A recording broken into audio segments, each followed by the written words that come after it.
आज देखते हैं क्रियाएं। कल आप देखे थे वस्तुएं, आर्थिक वस्तुएं और अनार्थिक वस्तुएं।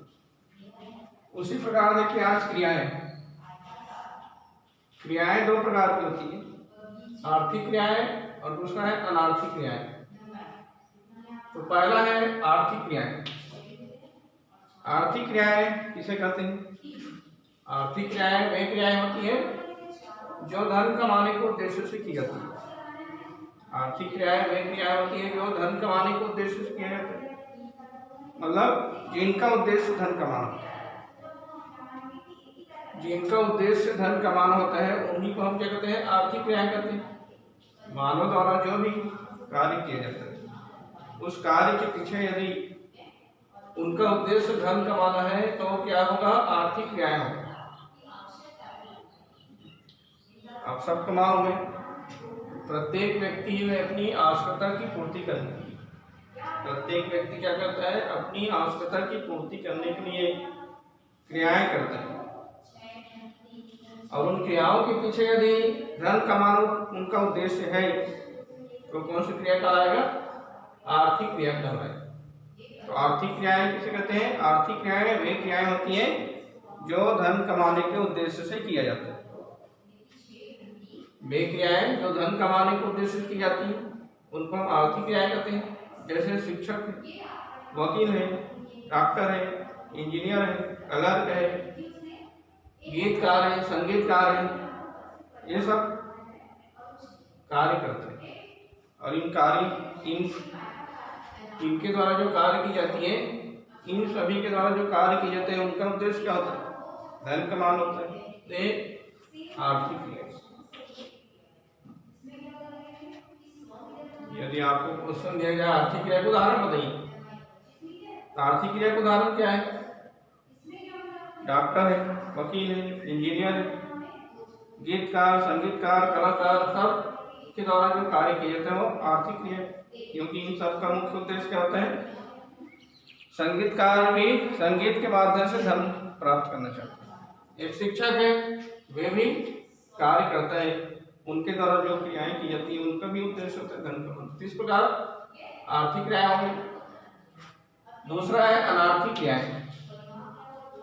अनार्थिक क्रियाएं वे क्रियाएं होती हैं जिनका उद्देश्य धन कमाना नहीं होता। आर्थिक क्रियाएं वे क्रिया होती हैं जिनका उद्देश्य धन कमाना नहीं होता, मतलब जो कार्य है सेवा भावना से, प्रेम की भावना से, सहयोग की भावना से की जाती है, उनको हम क्या कहते हैं? आर्थिक क्रियाएं, अनार्थिक क्रियाएं कहते हैं। सभी कार्य धन कमाने के उद्देश्य से नहीं किए जाते। कुछ कार्य ऐसे होते हैं जो सेवा भावना से किए जाते हैं, प्रेम की भावना से की जाती है, सहयोग की भावना से की जाती है। तो इस प्रकार की जो कार्य होती है उनको अनार्थिक क्रियाएं कहते हैं।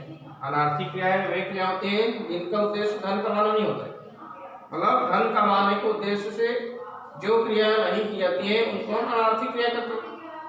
अब हम देखते हैं आर्थिक क्रिया, अनार्थिक क्रिया।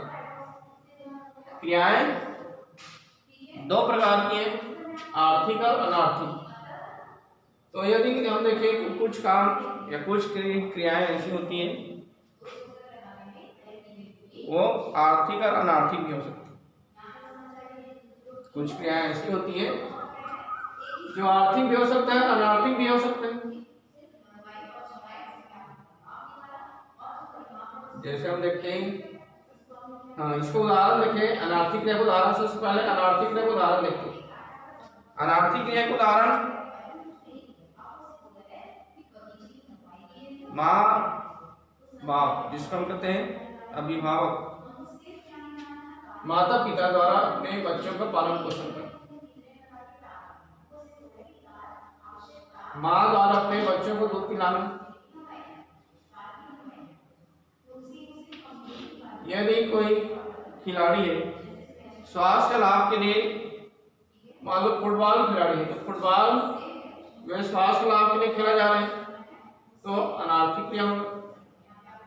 या क्रिकेट मनोरंजन के लिए यदि क्रिकेट खेली जा रही है तो क्या होगा? अनार्थिक क्रिया होगा। इस प्रकार आगे देखते हैं कि आर्थिक क्रिया और अनार्थिक क्रिया। आर्थिक क्रियाएं, अनार्थिक क्रियाएं। एक क्रिया है दोनों प्रकार की क्रियाएं हो सकती है, आर्थिक भी हो सकती है और अनार्थिक भी हो सकती है।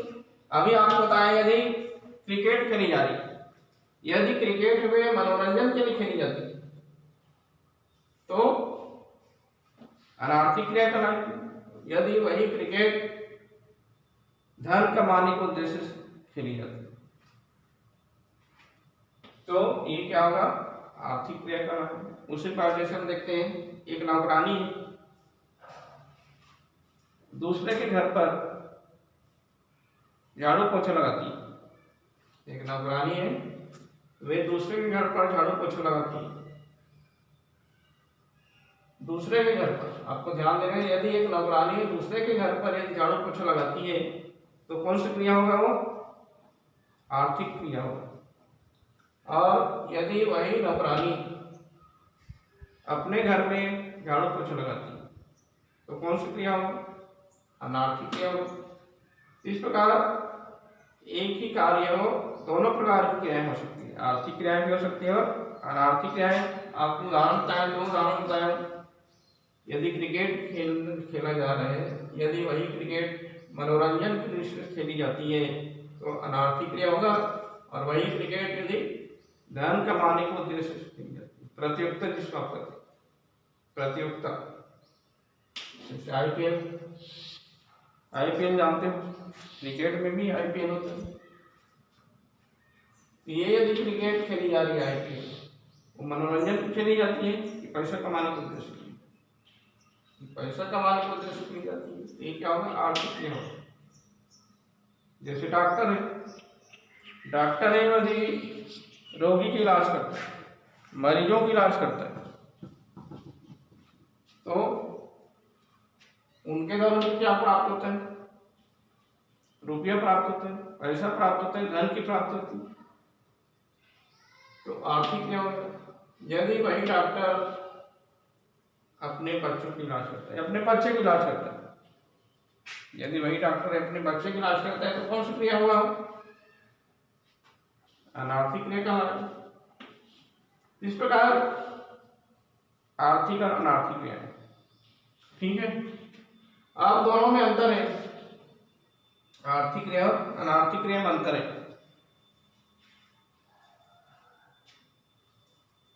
क्या अंतर है, पहला अंतर है आर्थिक क्रियाएं आर्थिक उद्देश्यों की प्राप्ति के लिए, आर्थिक क्रियाएं में आर्थिक उद्देश्यों की प्राप्ति के लिए की जाती है, और अनार्थिक क्रियाएं में सामाजिक एवं मनोवैज्ञानिक उद्देश्यों की पूर्ति के लिए की जाती है।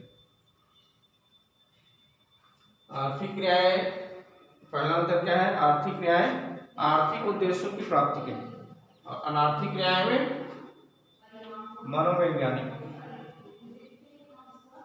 सामाजिक उद्देश्यों की पूर्ति के लिए की जाती है, ठीक है। दूसरा है आर्थिक क्रिया का क्षेत्र क्या होता है, आर्थिक क्रिया का क्षेत्र संकुचित होता है। आर्थिक क्रिया का क्षेत्र क्या होता है, संकुचित होता है, और अनार्थिक क्रिया का क्षेत्र विस्तृत होता है।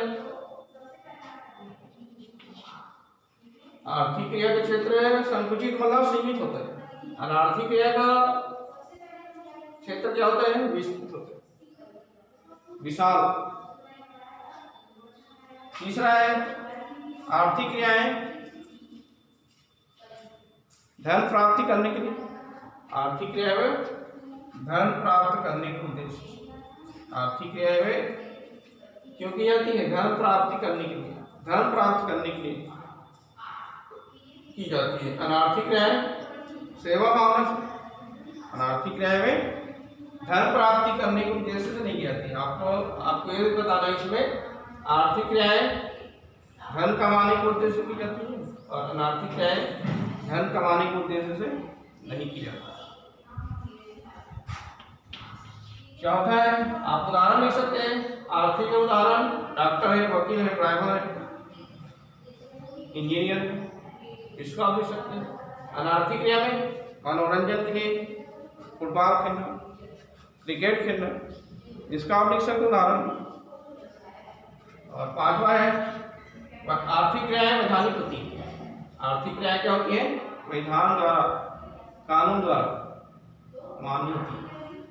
आर्थिक क्रियाएं वैधानिक होती मतलब कानून द्वारा मान्य होती है। यह आर्थिक क्रिया का वैधानिक होना आवश्यक है, अनार्थिक क्रिया का वैधानिक होना आवश्यक नहीं। आर्थिक क्रिया का क्या है? वैधानिक होना आवश्यक, अनार्थिक क्रिया को, अनार्थिक क्रिया क्या है? इसका वैधानिक होना आवश्यक है। छठवां है आर्थिक क्रिया के द्वारा धन एवं संपत्ति का सृजन होता है। आर्थिक क्रिया के द्वारा क्या होती है? धन एवं संपत्ति का निर्माण होता है। आर्थिक क्रिया द्वारा आप सबको मालूम, आर्थिक क्रिया के द्वारा आपको धन की प्राप्ति होती है। इससे क्या होगा? धन एवं संपत्ति का निर्माण होगा, सृजन होगा। और अनार्थिक क्रिया क्या है? मनोवैज्ञानिक दृष्टि से संतुष्टि के लिए। अनार्थिक क्रिया है मनोवैज्ञानिक दृष्टि से संतुष्टि के लिए। आप सबको मालूम है कि आर्थिक क्रिया धन कमाने के उद्देश्य की जाती है। यदि धन प्राप्त होता है तो क्या होगा? संपत्ति का निर्माण होगा, सृजन होगा। और अनार्थिक क्रिया में मनोवैज्ञानिक दृष्टि से, मनोवैज्ञानिक संतुष्टि के लिए दृष्टि से की जाती है। ये हो गया अंतर, आर्थिक क्रियाएं अनार्थिक क्रियाएं, दोनों का अंतर। अब अर्थशास्त्र की यदि हम विषय क्षेत्र देखें, अर्थशास्त्र के विषय क्षेत्र को 5 भागों में बांटा गया है। अर्थशास्त्र की विषय सामग्री, यह विषय क्षेत्र सामग्री भी कहते हैं।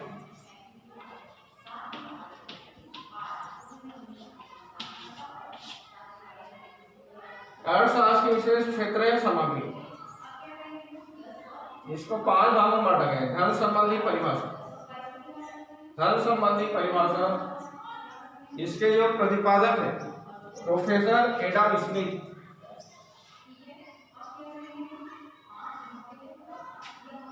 धन संबंधी अर्थशास्त्र की जो परिभाषा है, इसको किसने प्रतिपादित किया? Professor Adam Smith, JB. इन्होंने इसका प्रतिपादन किया। और दूसरा है कल्याण संबंधी परिभाषा। कल्याण संबंधी परिभाषा का प्रतिपादन प्रोफेसर मार्शल, प्रोफेसर पीगो, ये सब अर्थशास्त्री काम है। कल्याण संबंधी परिभाषा किसने दिया है? प्रोफेसर मार्शल ने और प्रोफेसर पीगो महोदय ने। प्रोफेसर लगाने समय श्री नहीं लगाना, जैसे श्री लगाते हो ना, तो अर्थशास्त्र में किसी भी अर्थशास्त्री के नाम हम लिखते हैं तो प्रोफेसर लगाएंगे। तो मार्शल, प्रोफेसर पीगो। दुर्लभता संबंधी परिभाषा, दुर्लभता संबंधी परिभाषा का प्रतिपादन प्रोफेसर रॉबिन्स महोदय, रॉबिन्स महोदय ने इसका प्रतिपादन किया है। क्या होता है? आवश्यकता विहीन संबंधी परिभाषा, आवश्यकता विहीन संबंधी परिभाषा का प्रतिपादन प्रोफेसर जे.के. मेहता ने किया। ये याद रखना है कौन से परिभाषा, कौन से अर्थशास्त्री दिए। तो धन संबंधी परिभाषा, कल्याण संबंधी परिभाषा, दुर्लभता संबंधी परिभाषा, आवश्यकता विहीन संबंधी परिभाषा। आवश्यकता विहीन संबंधी परिभाषा के प्रतिपादक कौन है? Professor J K. मेहता। उसका 5वां है विकास संबंधी परिभाषा। विकास संबंधी परिभाषा का प्रतिपादन प्रोफेसर सेम्युएल्सन ने किया है। प्रोफेसर सेम्युएल्सन महोदय ने इसका प्रतिपादन किया। तो 1 नंबर का क्वेश्चन है, ये 5 विषय सामग्री है अर्थशास्त्र की, और विषय सामग्री की परिभाषा का प्रतिपादन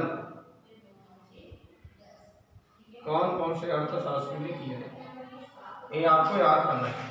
ठीक है, ये आज के लिए इतना है आप लोगों के लिए।